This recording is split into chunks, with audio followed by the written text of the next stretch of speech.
Hello everyone, welcome back to my YouTube channel. This is Simran Kaur and if you're new here तो please make sure to subscribe the channel. आज अच्छी खासी धूप निकली हुई है तो आज हमने सोचा हम धूप में बैठ के वीडियो शूट करेंगे and I am pretty sure you all know कि ये वीडियो किस रिलेटेड होने वाला है. This is one topic that मैंने कभी नहीं सोचा था कि मैं सोशल मीडिया पे कभी भी इसके बारे में बात करूँगी.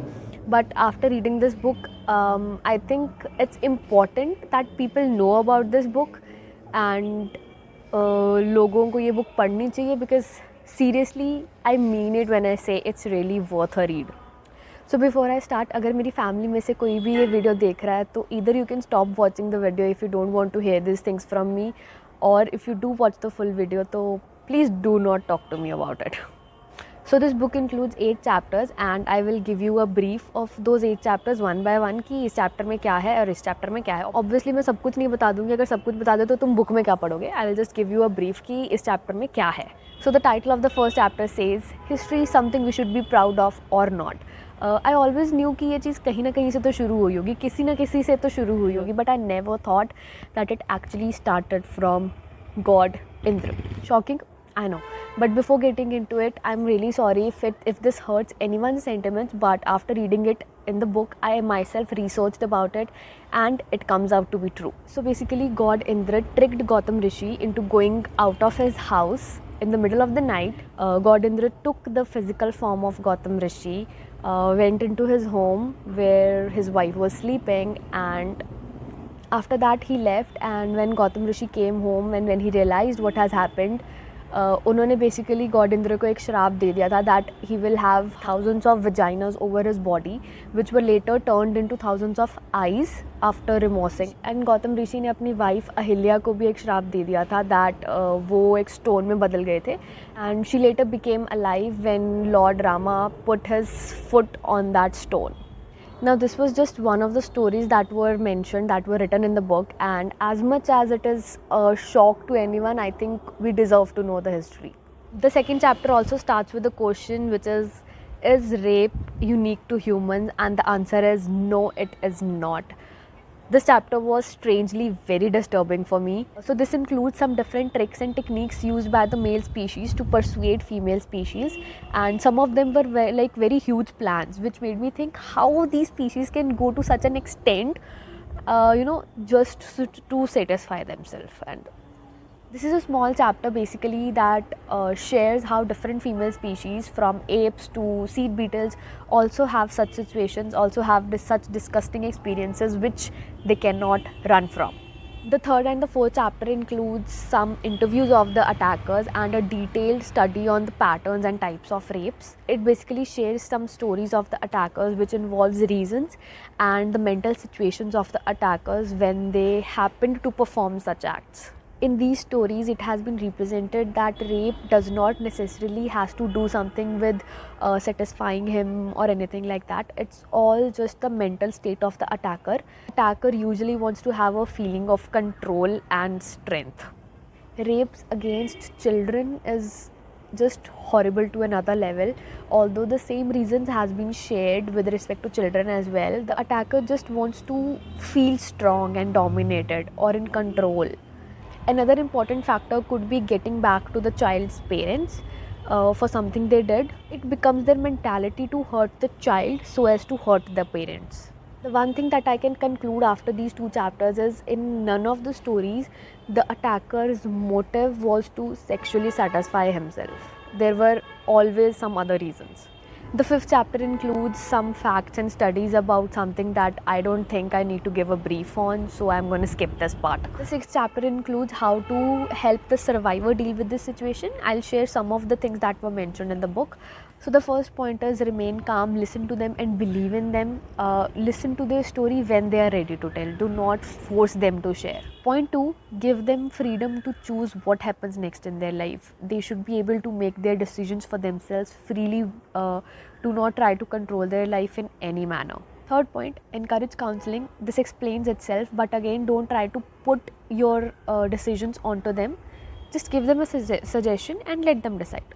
Book में there were 7 things and I have shared 3 of them because I felt these 3 were most relevant. बाकी 4 इसी के इर्द गिर्द घूम रहे थे. So I have not shared those 4, but I have shared the 3 which I felt the most relevant. The 7th chapter has all the shitty orthodox views of all the shitty orthodox people, according to them, like how a woman is treated as a man's property, how a man could have as many marriages as he wants, but a woman was bound to have only one, how women had to sacrifice themselves if their husband dies or gets defeated in a war, the sati system, and all the orthodox acts. The horrible act of cutting out women's genitals so as to protect them from getting raped, or to make sure they don't have any sensual feelings in future, and it makes no sense and is extremely brutal, and I don't get the logic behind it, because there is no logic behind it.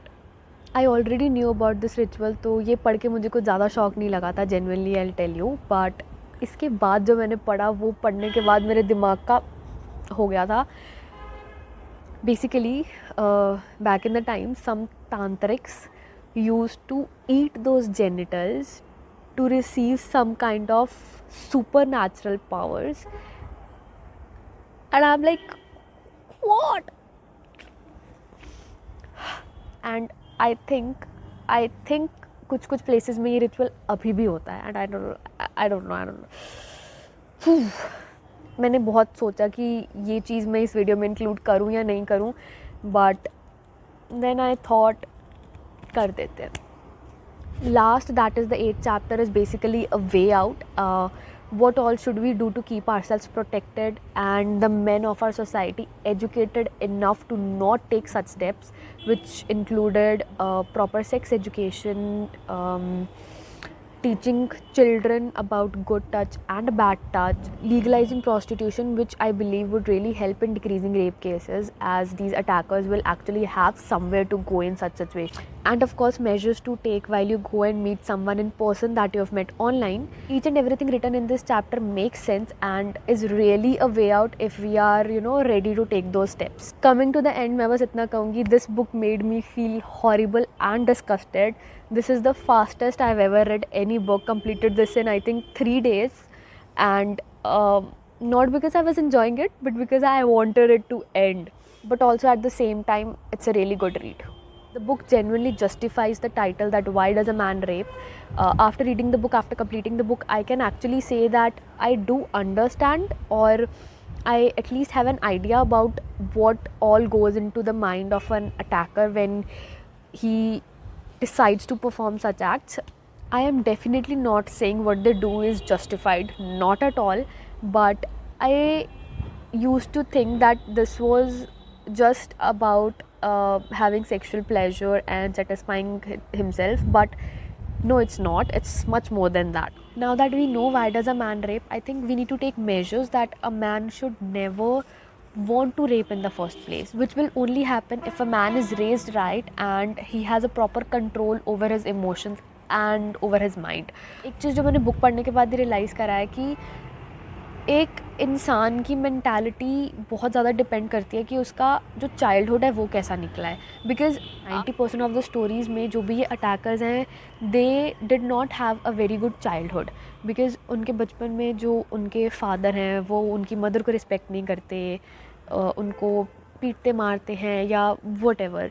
तो उन सब चीज़ों की वजह से एक इंसान की वो मेंटालिटी बन जाती है कि ओके, वुमेन को ऐसे ही ट्रीट करना है, ऐसे ही ट्रीट करते हैं. So this is very important. Raising a man right is very very important. I totally recommend this book. Padho, you will get to know a lot of things, a lot of facts about rape culture. Most importantly, you will be able to understand the reasons behind such acts and why does a man rape, which is the whole motive of this book. बाकी that's it for today's video. Thank you so much for watching this. And मैं कोई भी ऐसी book पढ़ूंगी जिसका मुझे लगेगा एक review देना ही इंपॉर्टेंट है, जिससे मैं खुद कुछ सीखूंगी, तो उस बुक के बारे में एक रिव्यू, एक वीडियो ज़रूर यूट्यूब पे आएगी. So it will be a book series. मेरे न्यू ईयर का रेजोल्यूशन था that I will be reading at least 2 books in a month, and the first book was this. The second book of January was Ikigai, and the second video of this book series will be regarding Ikigai, so stay tuned for that also. And If you liked this video, please like, share, comment, subscribe कर देना, and do follow me on Instagram also. I have been taking a 30 days 30 reels challenge, so you guys might want to check that out also, and I'll see you in my next video now. Bye bye.